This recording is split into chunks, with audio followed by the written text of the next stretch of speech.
Y existen los antibióticos de tipo bacteriostáticos. Entonces, existen los antibióticos de tipo bactericidas y los antibióticos de tipo bacteriostáticos. ¿Cuál es la diferencia entre ambos? Los bactericidas matan bacterias. Son antibióticos que matan bacterias, ¿sí? Sus mecanismos hacen que la bacteria muera. Y los bacteriostáticos lo que hacen es detener el crecimiento. Tú sabes que una bacteria cuando invade un tejido, en una hora ya no es una bacteria. En una hora pueden ser 100, en 2 horas pueden ser 1000, en 3 horas pueden ser 5000. O sea, el crecimiento en las bacterias, ¿cómo es? ¿Es un crecimiento aritmético o es un crecimiento exponencial? Es exponencial. Precisamente lo que hacen los bacteriostáticos es detener ese crecimiento, ¿sí? Ahora, por ahí alguien dirá, doctor, entonces los bacteriostáticos no matan bacterias. No. Uy, eso es malo, porque estaríamos matando la bacteria viva. Pero al final la bacteria se muere, porque ¿saben quién la mata? El sistema inmune. ¿Se entiende? Sí. O sea, cuando yo doy un bactericida, ¿quién mata la bacteria? El bactericida. Cuando doy un bactericida, ¿quién mata la bacteria?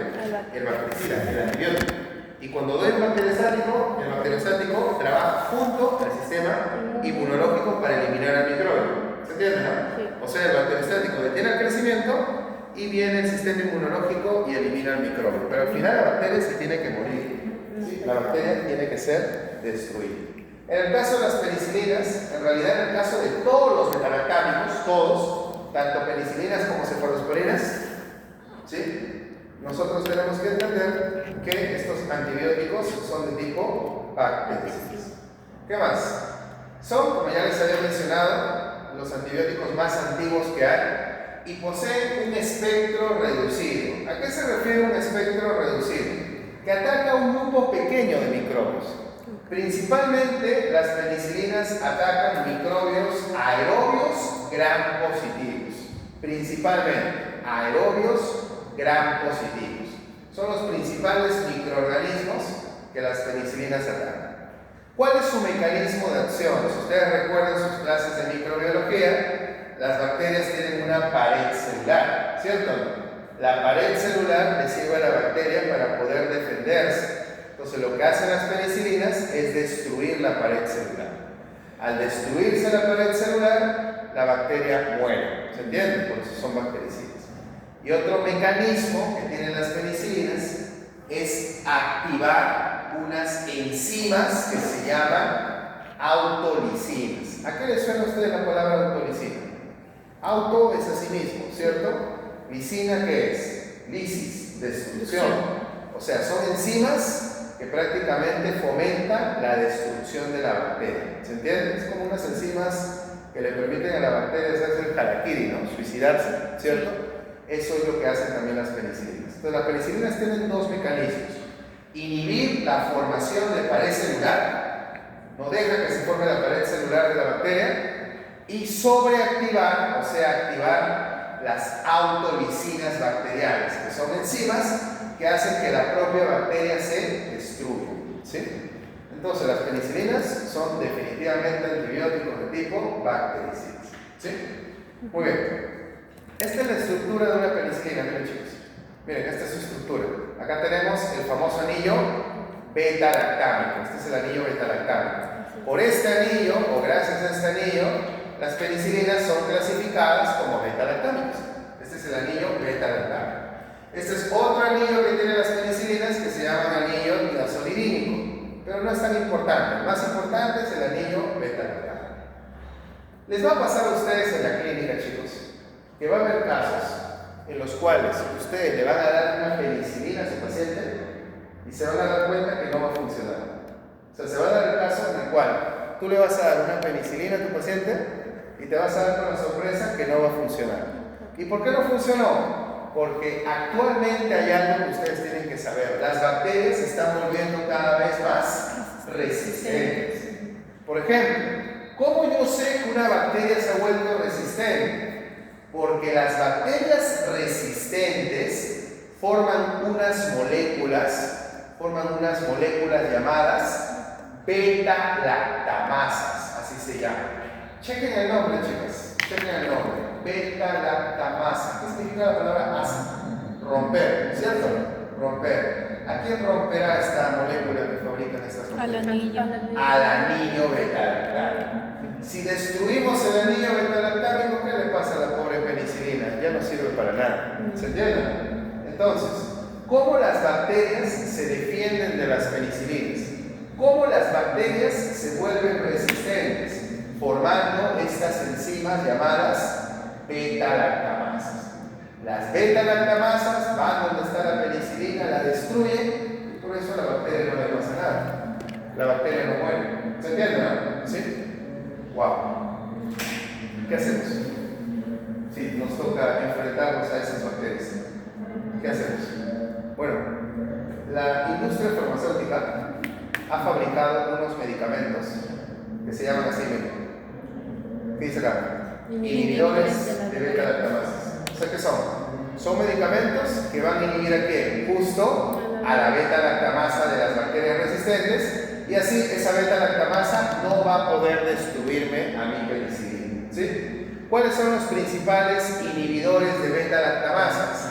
El más importante es el primerito que aparece acá, el ácido clavulánico. ¿Sí? Por eso ustedes habrán escuchado que hay un antibiótico que se llama amoxicilina con ácido clavulánico, ¿no? La amoxicilina es la penicilina, el ácido clavulánico sería su protector, quien la protege de estas enzimas beta-lactamasa.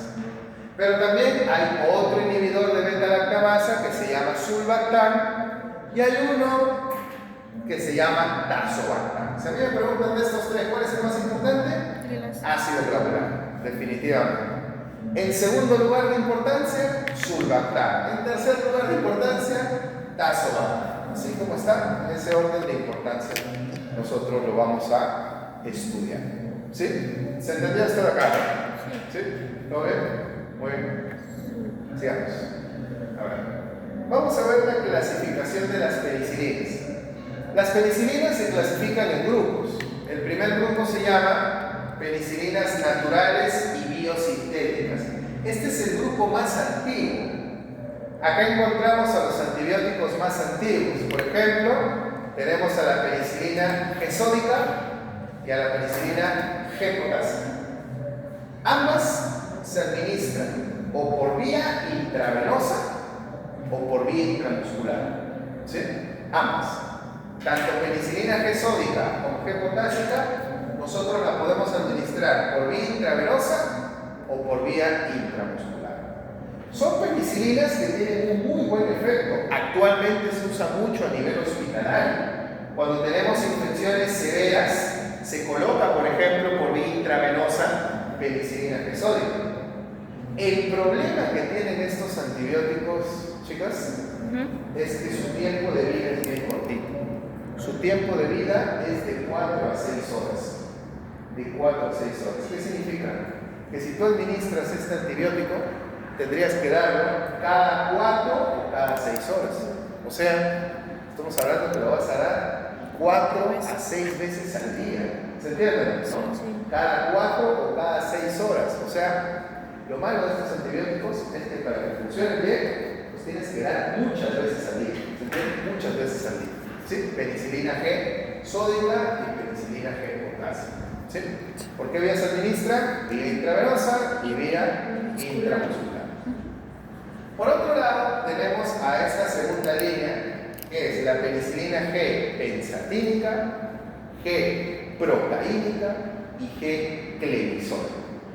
Estas tres de acá es todo lo contrario a la diarrea. Estas se pueden administrar menos veces.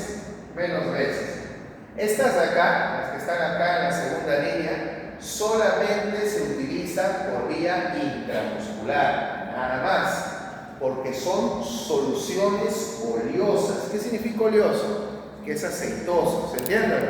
Estas de acá principalmente las utilizamos por vía intramuscular, no se puede usar por vía intravenosa.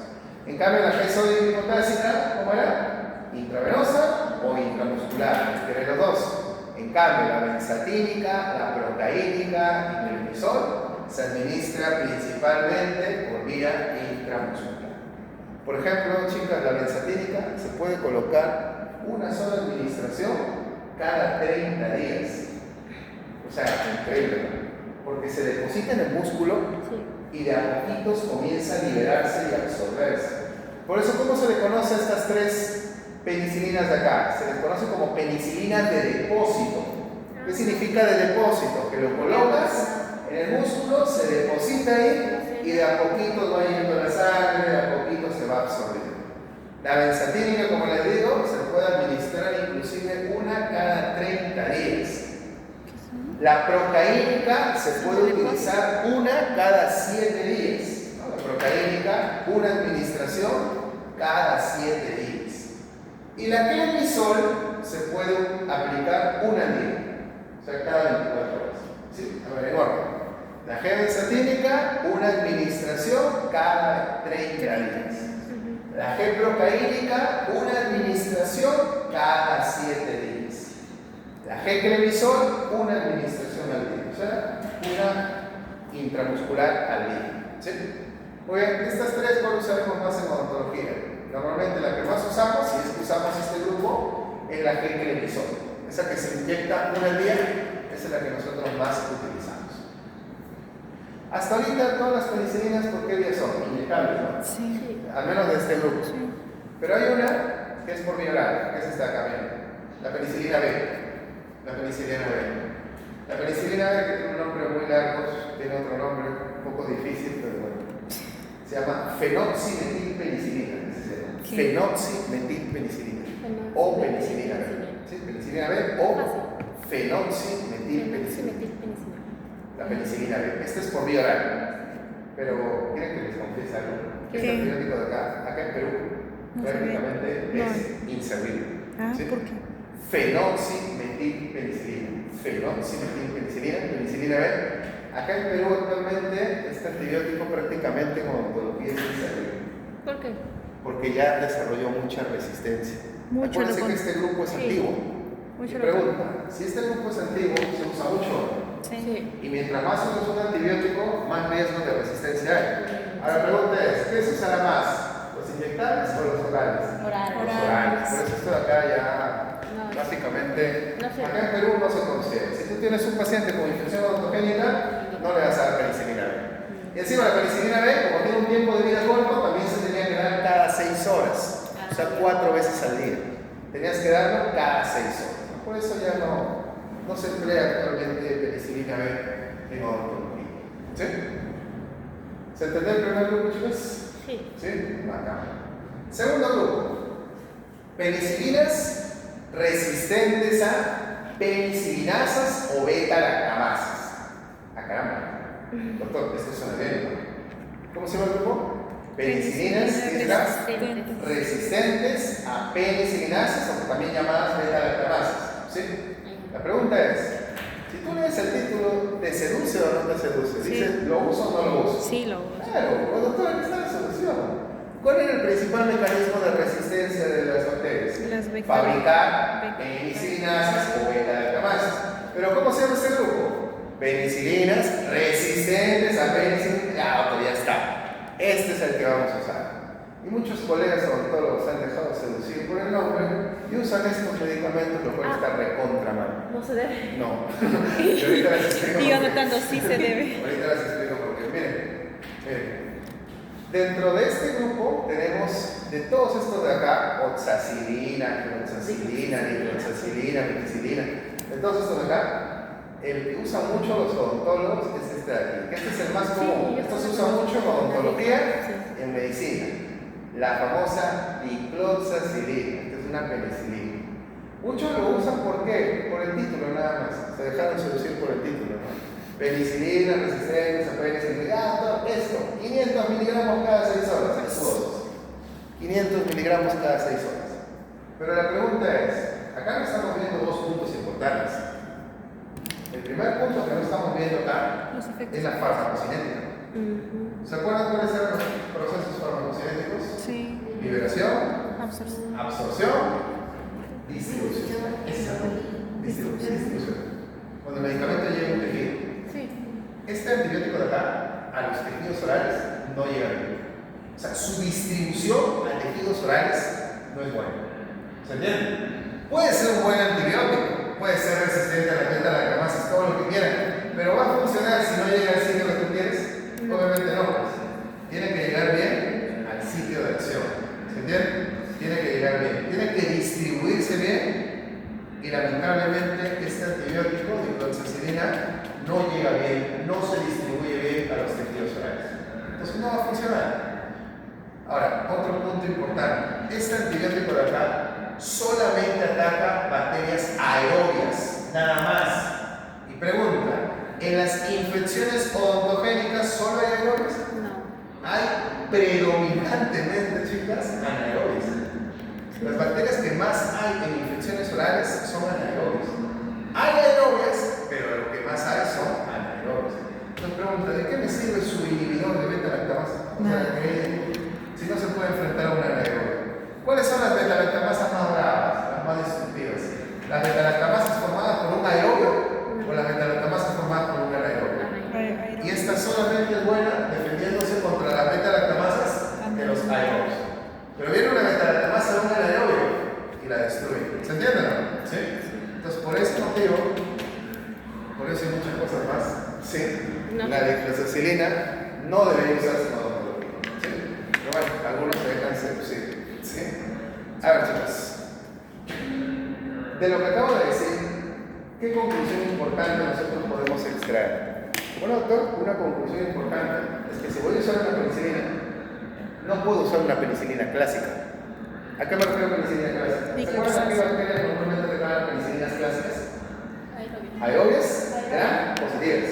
Sí. Usted, doctor, nos acaba de decir que lo que más se enfoca hay son anaerobias. Entonces, doctor, si yo quiero usar una penicilina, tendría que usar una penicilina que no sea clásica. Es una penicilina que esté modificada. ¿Se entiende? Sí. ¿Y cómo se llaman esas penicilinas modificadas? Amino. Se llaman aminopenicilinas.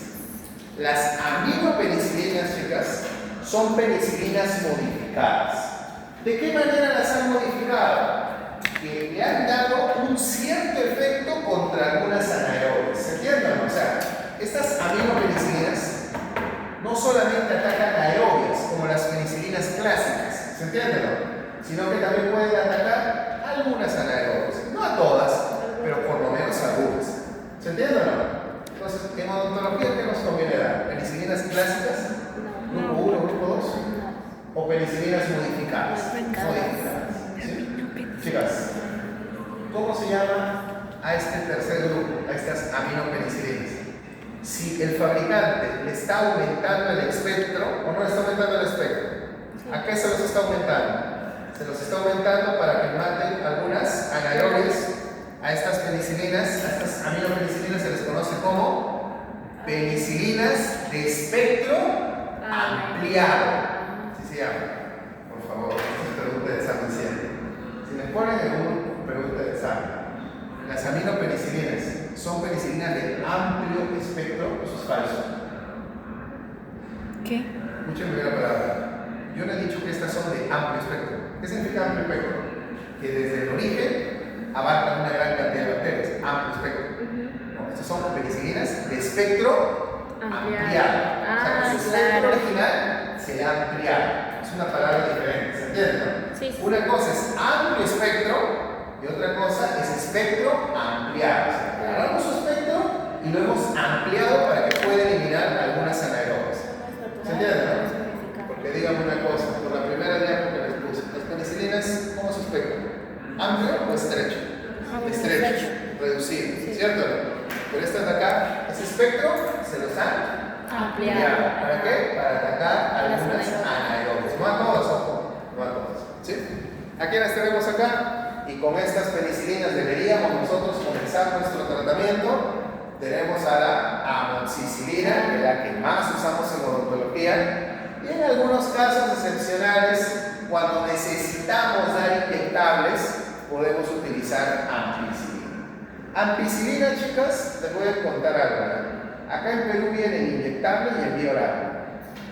Pero por vía oral es un desastre, porque su absorción es mala. O sea, la absorción de la ampicilina es de 50%. ¿Qué significa? Que de todas las dosis que das, solo la mitad llega a la sangre.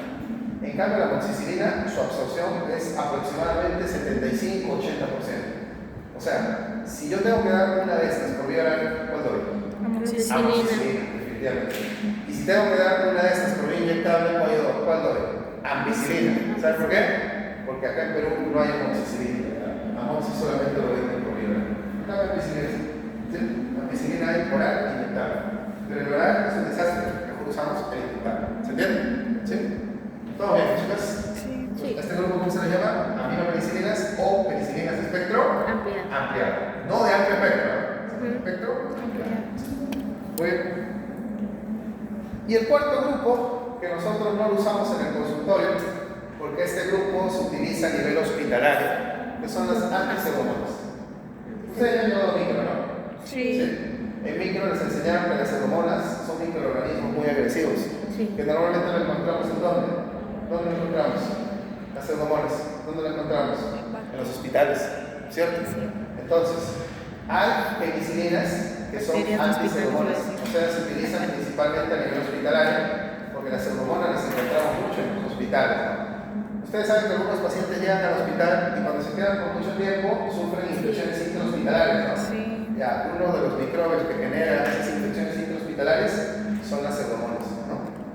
A veces los familiares son un poquito intensos, ¿no? El médico le quiere dar de alta al paciente, no está al 100%, pero dice, se puede recuperar en casa. Y el peor error que hacen los familiares, ¿qué es? No, se tiene que quedar acá porque yo quiero que se vaya de casa. Y al contrario, mientras más tiempo se queda, más riesgo es de que sufra una infección intrahospitalaria. ¿Sí? Muy bien, acá tenemos, por ejemplo, a dos subgrupos. ¿Sí? Todos estos se usan a nivel hospitalario. Las carboxipenicilinas, por ejemplo, la ticarcilina, que es una de las más importantes, y las ureidopenicilinas. Acá tenemos, por ejemplo, la piperacilina, que es una de las más importantes. ¿Sí? Todos estos se utilizan a nivel hospitalario. A nivel de consultorio no se utilizan estos medicamentos. ¿Sí? Muy bien. ¿Cómo vamos? ¿Vamos bien? Sí. ¿Sí? Muy chicas. ¿Qué se diferencia de esos dos, profesor? ¿Cómo? ¿Qué se diferencia de esos Grupo dos? químico. Grupo químico. El grupo carbono y Ajá, sí. Grupos químicos. Normalmente son derivados químicos. ¿Sí? Es una clasificación química esta. Carboxipenicilinas, ureidopenicilinas, es una clasificación básicamente química. ¿Sí? Ya. Pero ambos pertenecen al mismo grupo. Vamos con la Pero ¿cuál es la que tenemos que estudiar hoy en clase? La que tenemos que dominar a través del derecho, porque es la que más vamos a dar como primera opción. Es la amoxicilina. Chicas, cuando uno comienza un tratamiento antibiótico, que llega a tu paciente con una infección, en el primer antibiótico que pensamos primero es una penicilina, ¿cierto? Sí. Son los primeros antibióticos que usamos, por así decirlo. ¿Sí? Ahora, de todas las penicilinas, ¿cuál pensamos primero? ¿En una modificada o en una clásica? modificada. Modificada. Entonces pensamos en una de espectro ampliado. En este caso, amoxicilina es una de las opciones que nosotros más utilizamos. Vamos a ver a detalle algunos datos, porque la amoxi tenemos que conocerla. Como ya les iba adelantando, ¿no? Posee una muy buena absorción gastrointestinal. 75 a 90% de absorción a nivel intestinal. Del 75 al 90%. ¿Sí? Acuérdense que la amoxicilina es un antibiótico que tú lo puedes dar con o sin comidas y la absorción no se modifica. ¿Se acuerdan, no? Que había antibióticos que no podías darlo con comidas, otros que debías darlo con comidas. Bueno, la amoxicilina es un antibiótico que tú lo puedes dar con o sin alimentos, se va a absorber igual. Tiene una muy buena distribución en los fluidos corporales. Va a llegar muy bien a muchos tejidos, incluyendo los tejidos orales. Por eso este antibiótico se da en odontología. A diferencia de la nitroxacilina, ¿se acuerdan? Que no llegaba bien a la boca. Este antibiótico sí puede llegar muy bien a todos los tejidos, inclusive el cavidad oral. Me olvidé de comentarles algo. ¿Saben en qué infecciones es bueno la nitroxacilina? Que es el que no deberíamos usar en odonto. En infecciones de piel. Porque la piel llega muy bien. Los tejidos cutáneos llegan muy bien. ¿Sí? Si tú, por ejemplo, te vas a jugar fútbol o vas a hacer deporte y te cortas y se te infecta, el médico te va a indicar nitroxacilina. Y está muy bien. Porque en piel sí funciona excelentemente, pero en cavidad oral no es muy bueno. ¿Sí? Muy bien, regresemos a la amoxicilina. Regresemos. ¿Qué más? Su tiempo de vida media es de 1.2 a 1.5 horas. Es su tiempo de vida media. Una ventaja que tienen las penicilinas, es que tiene una biotransformación hepática baja. ¿Qué significa? Que no daña el hígado. Tú puedes tener un paciente con problemas hepáticos y le puedes dar amoxicilina. Y no solo amoxicilina, cualquier penicilina. Todas las penicilinas tienen una biotransformación hepática baja, ¿sí? O sea, no daña el hígado, pero se elimina mucho por el riñón. 75% de eliminación renal. Por eso en pacientes con problemas renales hay que reducir la dosis, hay que ajustar la dosis, ¿sí? Porque si le damos la dosis normal, podemos generar una cierta toxicidad renal, ¿sí? Entonces no daña el hígado, pero puede estresar un poco al riñón. Por eso hay que tener mucho cuidado cuando damos en pacientes con problema renal. Tenemos que ajustar la dosis, tenemos que reducir la dosis, ¿sí? Sobre todo Muy bien. cuando empezás con maíz. ¿Qué más? Vamos a ver la dosis, justo, la posología, la dosis. ¿Cómo van a dar ustedes a sus pacientes? ¿Sí? La amoxicilina. Vamos a ver. En realidad, si ustedes se dan cuenta, chicas, miren todas las presentaciones que tiene amoxicilina. La clásica es esta de acá. Miren la diapositiva. Miren. Amoxicilina de, ¿qué es acá? De 500 miligramos, ¿cierto? Amoxicilina de 500 miligramos. Esa es la clásica, la que venden bastante, ¿no? Amoxicilina de 500. Pero también hay, miren, amoxicilina que dice acá de 875 miligramos. Normalmente esta de acá, que tiene 875, viene combinada con ácido granular. ¿Sí? Viene combinada con ácido granular. ¿Qué más? Tenemos amoxicilina de 1 gramo. De 1 gramo. Amoxicilina de 1 gramo. ¿Sí?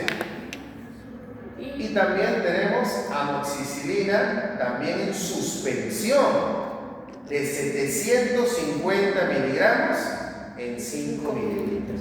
O sea, tú a un adulto, porque ahorita estamos viendo medicación en adultos, le puedes dar la de 500, la de 875 con ácido granulárico, la de 1 gramo, o inclusive podrías usar la suspensión de 750 miligramos en 5 mililitros.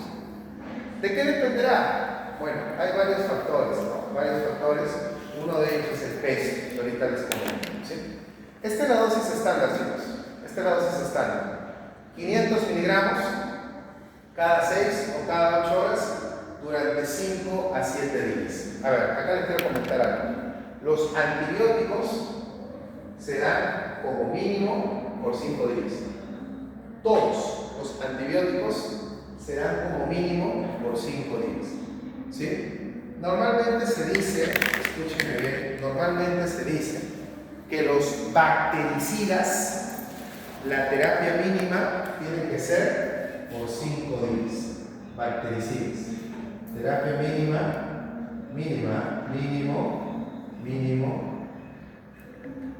5 días. Pregunta, ¿esta terapia de 5 días se puede extender o no? Sí. Claro, ¿según qué? Según cómo va evolucionando el paciente, cómo va mejorando. De 5 me puedo ir a 7, o de 7 me puedo ir a 10. ¿Pero cuánto es la terapia mínima? Con bactericidas. 5 días. Eso es con bactericidas. Y con bacteriostáticos, chicos, se dice que la terapia mínima, debe ser por 7 días. ¿Sí? Por 7 días. Entonces, con bactericidas, la terapia mínima debería ser 5 días. Y con bacteriostáticos, la terapia mínima debería ser 7 días. ¿Sí? En el caso de la amoxicilina, ¿qué era la amoxicilina? ¿Qué era la amoxicilina? Era un bactericida. Por eso la terapia mínima, acá la he puesto, de 5 a 7 días, 5 días como mínimo. ¿Cierto? Cada 8, ojo, cada 8 o cada 6. ¿Sí? Cada 8. O sin infección está un poquito más complicada y necesitamos una dosis más, cada 6. Acuérdense que cuando damos cada 8 estamos dando 3 veces al día. Cuando damos cada 6 estamos dando 4 veces al día. Esta es la dosis por peso, que a mí me sirve mucho. Por ejemplo, cuando hablamos dosis por peso, tenemos que la dosis mínima es 25, la dosis máxima es 50 miligramos por kilo. O sea, lo mínimo que yo le puedo dar al paciente es 25 miligramos por kilo al día. Ojo, al día. Y lo máximo que yo puedo dar son 50 miligramos por kilo al día. Igual, eso es al día. Lo que me sale lo tengo que dividir en 3 o en 4 dosis. Cada 8 o cada 6 horas. ¿Sí? Muy bien, esa es la dosis de la amoxicilina. ¿Cuánto es lo máximo que un paciente puede recibir al día de amoxicilina? 4 gramos en total, no más. 4 gramos en total. Esto es lo máximo que el paciente puede recibir. A ver, ¿quién me dice? Si tú le quieres dar lo máximo, que es 4 gramos al día, primero, ¿qué presentación usarías? ¿Y cada cuántas horas? Estas 4. ¿Qué presentación usarías y cada cuántas horas? Amobar. Ya, usarías Amoval, que es 1 gramo, ¿cada cuántas horas? 6. Cada 6 horas. Ahí estoy dando el tope, Sí. ¿no? Estoy dando el Pero tope. sí tenemos que llegar al tope. ¿Cómo? Normal. No necesariamente. O sea, podemos, es que eso depende de la severidad de la infección. ¿Sí? ¿Se entiende, no? Sí. Muy bien. A ver. Si yo, por ejemplo, chicos, reviso un Bademecum, ¿saben qué es el Bademecum, no? Es el librito donde está la dosis de todos los medicamentos. Me va a aparecer esto de acá. Miren. 25 a La dosis de amoxicilina es de 25 a 100 miligramos por kilo al día. Pero doctor, usted nos ha dicho hace un ratito 25 a que era de 25 a 50. Y ahorita nos está diciendo que es de 25 a 100. Claro, hay que chequear eso. Si tú buscas un Bademecum, vas a encontrar este dato de acá. La pregunta es, ¿los Bademecum son odontológicos o son médicos? médicos. Normalmente son médicos, ¿no? Entonces, por ejemplo, la dosis de 25 a 50, ¿sí? Esta dosis de acá, dividido cada 8 horas por lo menos, se utiliza para infecciones de piel, tejidos blandos, huesos, articulaciones, que es básicamente algo que nos concierne a nosotros, ¿no? Sí, tejidos blandos, por ejemplo. Y la dosis de 50 a 100, dividido en 2 administraciones, o sea, cada 12 horas, ¿sí? Eso normalmente se utiliza para infecciones respiratorias, sinusitis, faringoamigdalitis, otitis, ¿no? O sea, acá hacemos la salvedad. Nosotros en odontología, por eso, ¿qué rango de dosis usamos más? El primero. De 25 a 50, pero eso, administrado, 3 por lo menos, 3 dosis, o sea, cada 8 horas por lo menos. Los médicos usan dosis más altas, pero las dan cada 12 horas, o sea, 2 administraciones, ¿sí? Nosotros más usamos el primer estero, ¿se entiende, no? El primer estero. Muy bien. Efectos adversos. Efectos adversos. Reacciones de hipersensibilidad es lo que más me tiene que preocupar. Chicas, Son alérgicos. los antibióticos que más alergia generan en la población son 2: penicilinas y sulfas. ¿Sulfas? Sulfas son un grupo de antibióticos. Ok. Esos 2, ¿cuál no damos nosotros? Sulfas. Nosotros no damos sulfas. Esos son los médicos. Cuando tienes, por ejemplo, una infección intestinal, no sé si ustedes han llegado a tomar un antibiótico alguna vez que se llama Bactrim. Bactrim es una marca, un antibiótico muy conocido.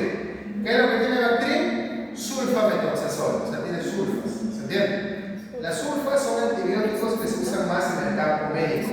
En el campo médico. Nosotros, en el campo odontológico, principalmente utilizamos de esos 2, entre penicilinas y sulfas, penicilinas. O sea, ¿qué nos debería preocupar a nosotros un poquito más? ¿Un alérgico a sulfas o un alérgico a penicilinas? Penicilinas. Pero acuérdense que en la clase pasada, Sí, del sulfito. anterior, yo les dije que para mí, un paciente alérgico a sulfas, a pesar de que no damos sulfas, para mí es un punto de alerta, ¿no? ¿Por qué? Porque no podemos dar los chips, ni anestesia seco, más a los sectores. Es un punto aparte que muy pocos se dan cuenta, muy pocos se dan cuenta. ¿Sí? Muy bien. Entonces, las reacciones alérgicas de hipersensibilidad, las anafilaxis, son, digamos, los efectos adversos que más me tienen que preocupar de estos medicamentos. Después hay efectos adversos que es bien raro que te aparezcan, ¿no? Por ejemplo, arritmias. ¿Saben qué antibiótico de las penicilinas genera más arritmia? La penicilina G potásica. ¿Se acuerdan al inicio que vimos penicilina G sódica y G potásica? Sí. La G potásica es la que más riesgo de arritmia nos puede generar. Y neutropenia realmente es bien raro. Normalmente con las antipseudomónicas se podría generar la neutropenia, pero de todas maneras es un efecto adverso bastante raro. Por ejemplo, neutropenia es disminución de neutrófilos. Sí. ¿Con cuál, doctor? Neutropenia, disminución de neutrófilos. Es raro. El arritmia dijo que es con la penicilina G potásica. ¿Y la ¿La neutropenia? neutropenia, doctor, con cuál grupo? Normalmente, si tenemos que la neutropenia asociarla a un pseudomónicas. ¿Se acuerdan de Ah, sí, Sí, la el última. último. Es raro, o sea, es raro. Por ejemplo, neutropenia con amoxicilina. Rarísimo, ¿no? Rarísimo. Rarísimo. Muy bien, chicas. A ver, ya para ir terminando el tema de penicilinas, contraindicaciones. ¿En qué casos usamos penicilinas? Bueno, creo que la contraindicación más obvia, ¿cuál es? En pacientes alérgicos a penicilinas, ¿no? Acá está. Contraindicaciones, pacientes con hipersensibilidad. Ustedes saben que la hipersensibilidad es alérgica, ¿no? Pacientes con hipersensibilidad a la penicilina o algún otro betalactámico. Ojo, si un paciente es alérgico o es hipersensible a algún betalactámico, no podemos dar penicilinas. No podemos, obviamente no podemos. ¿Y en qué otros casos no se utilizan penicilinas? Cuando hay una infección por microbios resistentes. Si yo sé que hay microbios muy resistentes, por ejemplo, anaerobios, productores de beta-lactamasas, tendré que pensar en utilizar de repente otro grupo de antibiótico o de repente asociarlo a ácido hialurónico, a sulbactam, ¿no? A esas presentaciones. Muy bien. Una de las presentaciones que más se usa, o la que más viene en el mercado, es amoxicilina con ácido glavulano. ¿Sí? Amoxicilina con ácido glavulano. Hay una marca comercial muy conocida llamada Aumentin. Miren, chicas, Aumentin es un producto que tiene amoxicilina con ácido gravulánico, pero ¿de cuánto? Si acá aparece, ¿de cuánto? Ahora. No está. Me escribo ya. Me escribo. Miren, nosotros tenemos amoxicilina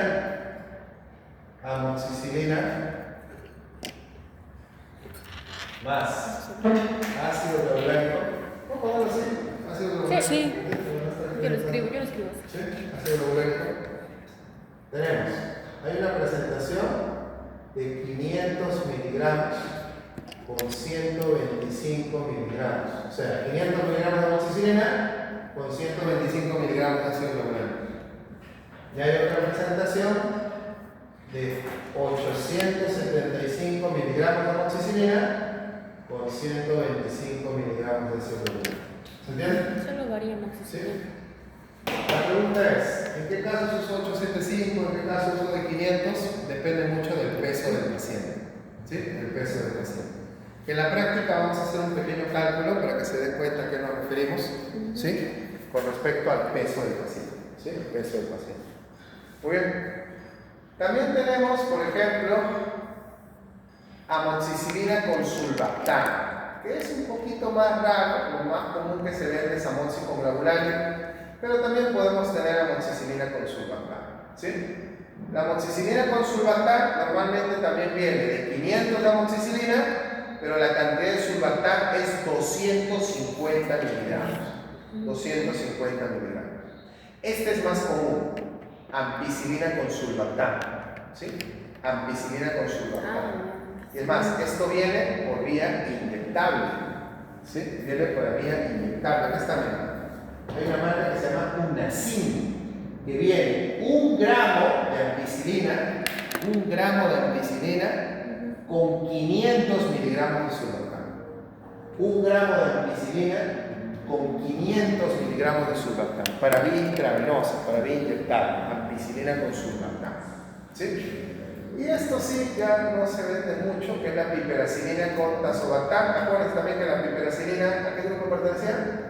Las antipseudomónicas. Esto se usa ya a nivel hospitalario. Entonces, de estos 4, ¿cuál es el que más usamos en odontología?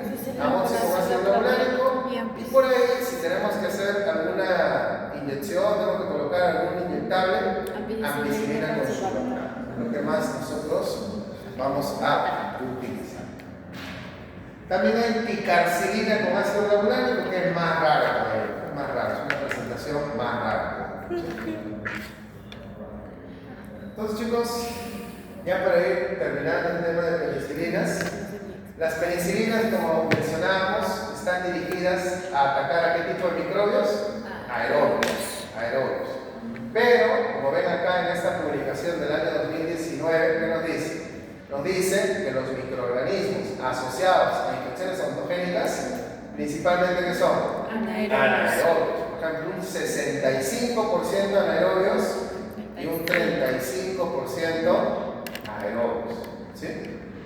Entonces, la mayoría de los microbios aislados mostraron una alta susceptibilidad, o sea, que morían gracias a la amoxicilina con ácido clavulánico. ¿Se entiende? Entonces, amóxico clavulánico es una opción antibiótica muy interesante porque logra eliminar aproximadamente al 82% de estos microbios que generan infecciones odontogénicas. ¿Y qué dice acá? Y un porcentaje muy bajo fue susceptible a dicloxacilina. Justo lo que hablábamos. De todos los microbios de infecciones odontogénicas, ¿cuáles eran afectados por dicloxacilina? Solo un 5.5%. Pero miren el amóxico clavulánico, 82%. Cuando nosotros hablamos de susceptibilidad, ¿de qué estamos hablando? Que la bacteria se muere. La susceptibilidad es lo contrario a la resistencia. ¿Cierto? Resistencia es que la bacteria no muere. Susceptibilidad o sensibilidad, que es lo mismo, es que la bacteria muere. ¿Sí? Muy bien. ¿Qué tal?